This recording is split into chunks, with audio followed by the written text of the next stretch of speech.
No sweat right here. Chip, start with Chip on the right.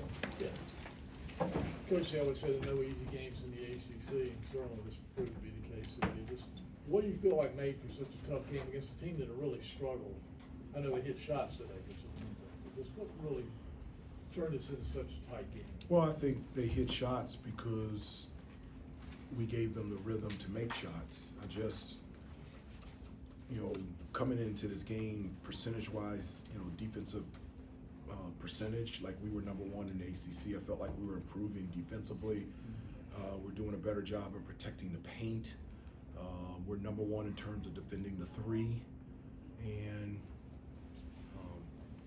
our approach defensively was not good.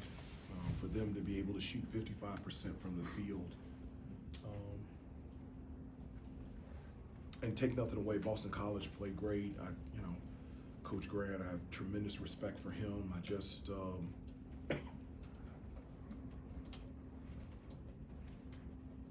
didn't play very well defensively at all. Hubert, I asked Jay Wash, what the missing piece was on defense, and he said it essentially came down to pride, like drawing a line in the sand and things like that.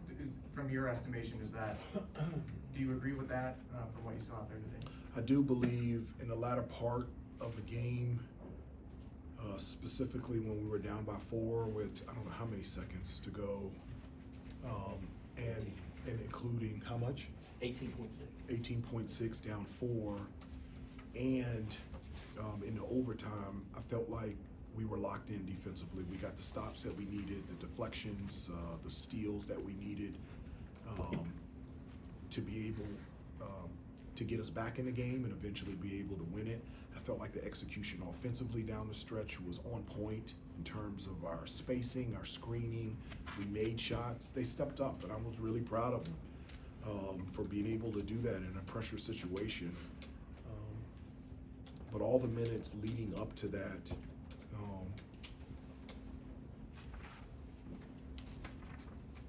just disappointing. So where did they find that during those last 20 seconds on those inbound situations? RJ said he was frustrated that it wasn't there before, but they found it, and he said pride, some other types of things. Where do you think they found that to make those plays? I don't know. This group has always found it.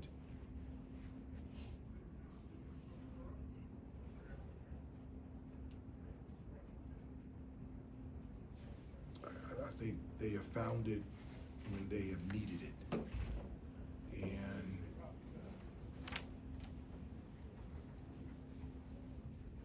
it's needed at the jump ball. And that's something that's just going to have to change. Hubert, I know you haven't had a chance to look at it, but what do you think was going wrong with the closeouts as far as the three-point looks that Boston College was getting? Yeah, just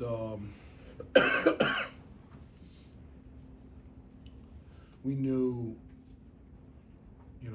Hand was a great three-point shooter, and for him to get 8 looks from 3, our closeouts got to be better. Our attention to detail has to be better. Our rotations off of ball screens. I felt like the Chicago action, the DHOs, really hurt us. Their re-screens were hurting us. I felt like our ball screen defense was allowing them to get into the paint, which put a lot of pressure on us to protect the paint, which allowed them to throw the ball out and be able to shoot the ball from 3. And so we had to double the post. And so those are things that open up the perimeter. And I think it's a combination of a number of things. I really don't think it's one thing. I think it was everything for the most part of the game. Hubert, I know that you've always said you don't put a ton of stock in who starts for you, the starting lineup, that type of thing, but you did make a few changes today. I did. You did go a little smaller with the 4 guards, and then what were some of your thoughts around just making those moves? Yeah, I just, we had lost the last couple of games. Seth was coming back from a concussion and missed 2.5 weeks, and I felt like he was in a position, he's so good defensively, he can rebound the basketball. I felt like that would be good for us to start the game. His experience and leadership to start the game, and then in the second half, we weren't playing any defense, and so just put 5 guys out there that I felt like could possibly get a stop, and it was.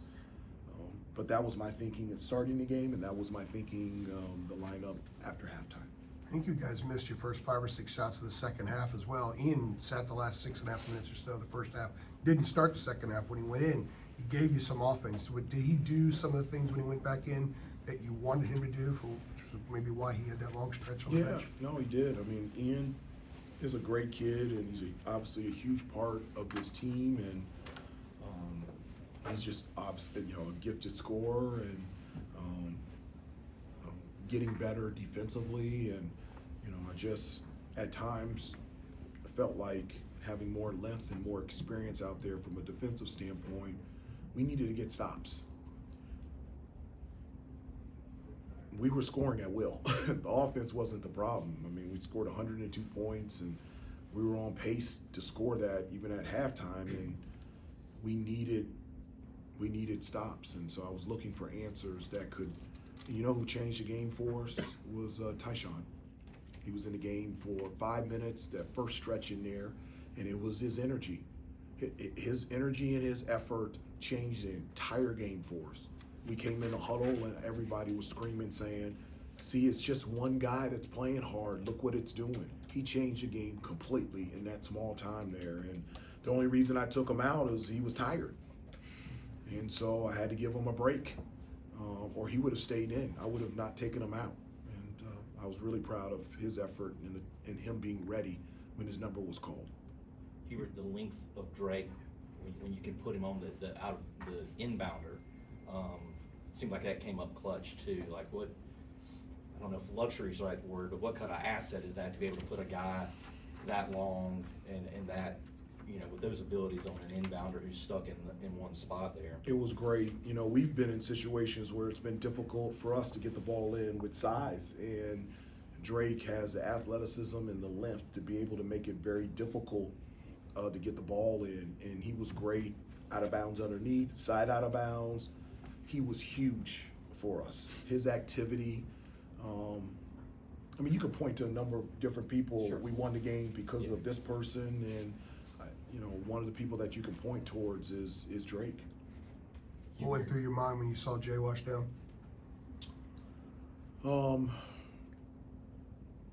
I didn't see the play. My hope that it wasn't his knee, which it isn't. Yeah. And so that just scared me, with the history of his injuries, in particular the knee. And so with him not getting up quickly, that's the first thing that went through my mind. But I'm thankful it wasn't that, and I'm thankful that he's good. Was it tough to refocus on the game after seeing him go off like that with, his history in mind? No, I knew as soon as he got up that his knee was fine. And so I was able to stay locked into what was going on and also be concerned for Jalen, just making sure he was okay. Did he tell you he was okay, or was it one of the training staff that told you? No, I could just tell. I've been around them for 3 years. I know these kids. I know when they're in a good mood, bad mood, when they have to go to the bathroom, when they're hungry. I know everything. Last one, Adam. Hubert, talking to RJ and Seth, I know you tend to keep the post-game message in the locker room pretty short, get in and get out, but both of those guys mentioned the talk you gave, you just sort of made it a little more personal, just about I did. your experiences and things like that. Like, what do you think came over you in those moments that had you saying those words?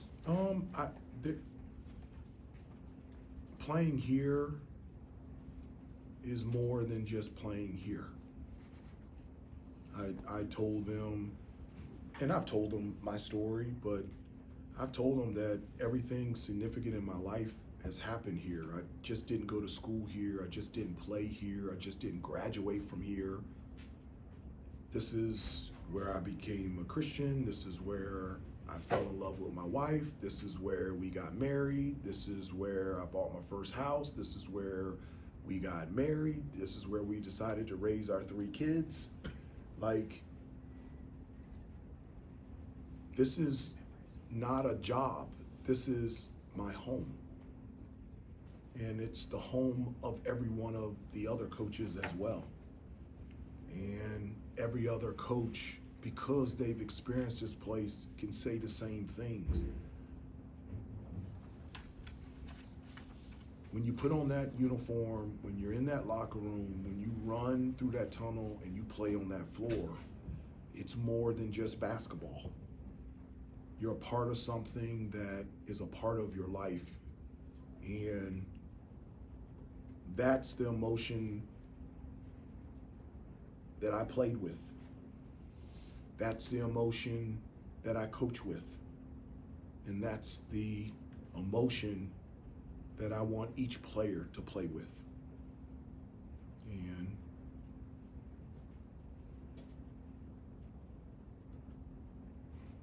maybe it's harder now. When I was here, I didn't have to deal with NIL, transfer portal. I didn't have an agent. My dad was in the stands and he was my dad, never talked to me about basketball. I wasn't in a hurry to get to the NBA. I didn't have those things. I was right where I wanted to be, and I never wanted to leave.